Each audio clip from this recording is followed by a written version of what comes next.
Привет. Я сейчас в столице Индонезии, в Джакарте, и интересные осознания приходят.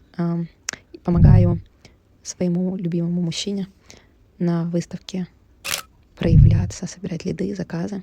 И поняла, что моя главная точка роста — это структура. То есть я, кстати, по гороскопу Водолей, и очень люблю учиться. И обожаю искать информацию, эту информацию получать. И могу в эти процессы глубоко уйти, залипнуть и не приходить к какому-то явному результату в материи.